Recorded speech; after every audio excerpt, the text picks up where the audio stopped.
For more than 2,000 years, these ruins remained undiscovered.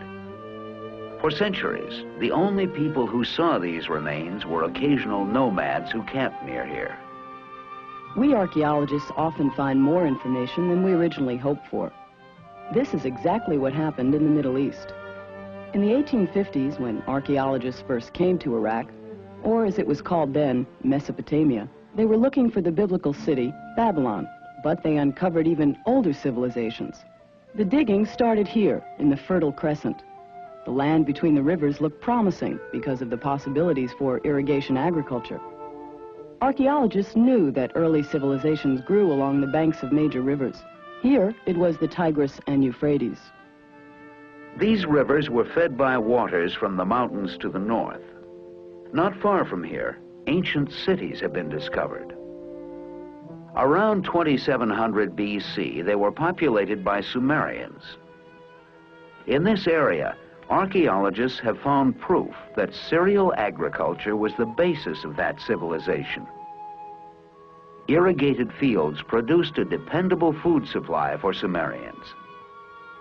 They dug ditches and brought river water to their dry lands, the first step toward large-scale farming. Farmers have been irrigating this area for nearly 5,000 years. Canal systems crisscross the whole land. The Sumerians turned the desert into a fertile delta. With an abundant food supply, the population grew, with Sumer divided into several city-states. This pattern was quite different from Egypt, which at the same time was developing into a unified country. We think about 200,000 people lived in a typical Sumerian city-state. The temple was the center of Sumerian city life. At Ur, archaeologists uncovered another temple called a ziggurat.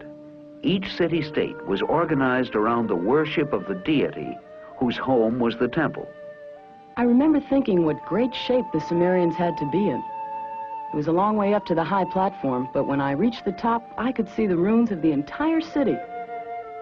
To the right, the river, not far from where it empties into the harbor. In ancient times, merchants sailed the river, trading goods, some going as far as India. They also used wagons for transportation, which brings us to the wheel, one of the Sumerians' greatest contributions to the Western world. If you doubt its importance, just take a look around.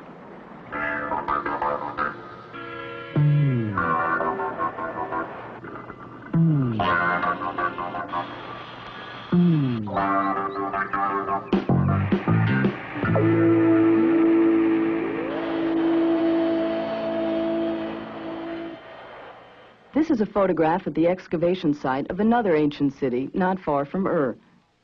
All of the various pots and jars and bowls were found in just one home. The Sumerians were among the first people to use the wheel in pottery making. Craftsmen were probably specialized. Some made pottery, others made statues. These figurines were placed in the temples.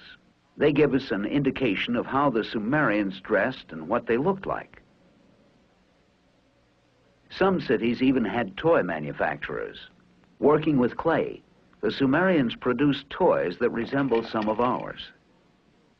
Only the most skilled and gifted people were allowed to work in silver and bronze. Since precious metals aren't found in Mesopotamia, the silver in this bracelet probably came from northeastern Asia Minor. Although the Sumerians traded for certain materials, they relied on clay to make most things. Mud and sun were about the only resources they had. Even in Iraq today, some homes are made with clay bricks.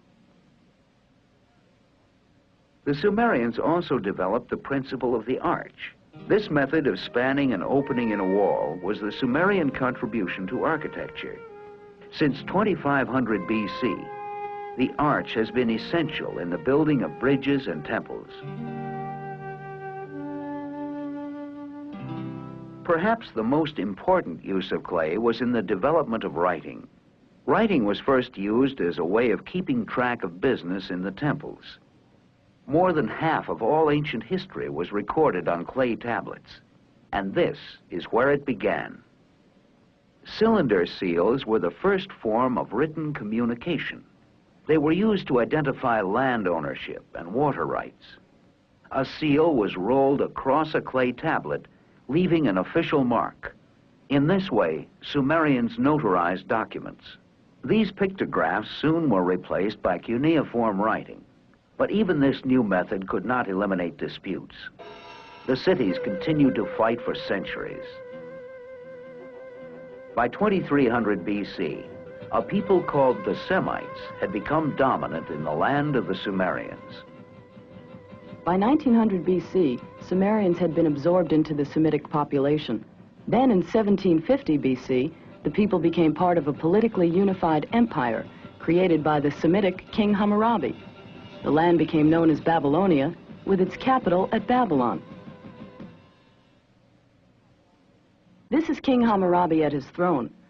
Below him you can see his famous Code of Laws, which were inspired by an earlier Sumerian code. These laws were publicly displayed. Hammurabi built a powerful empire which included Mesopotamia, Syria, and part of Asia Minor.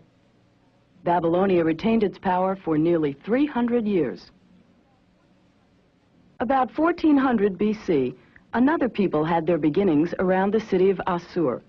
These were the Assyrians, who would cause the Babylonians' downfall. The Assyrians lived in the mountains north of Babylonia.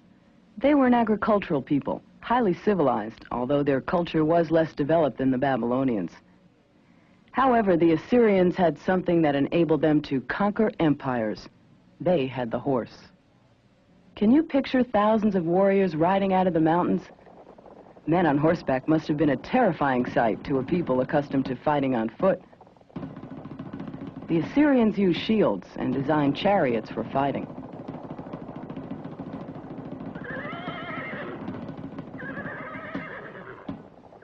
The Assyrians established their capital at Nineveh and were invincible until the Chaldean Empire defeated them.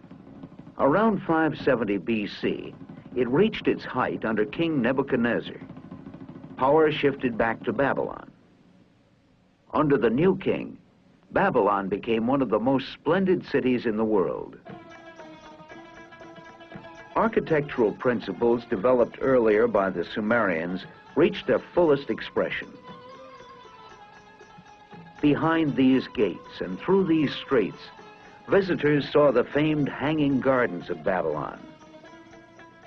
The ziggurats, the temple towers, were put to further use. From their tops, Chaldean astronomers studied the heavens. The entire history of this Middle Eastern area is one of conquest and reconquest. To political historians, it's clear that empires in Mesopotamia rose and fell. But to archaeologists and historians interested in economic problems, there is an unanswered question. Why are these cities little more than dust today? Some believe that the Mesopotamians' method of irrigation may have gradually increased the amounts of salts present in the soil until agriculture was ruined. Without agriculture, the cities died. But ancient Mesopotamia left a foundation on which other complex cultures were built.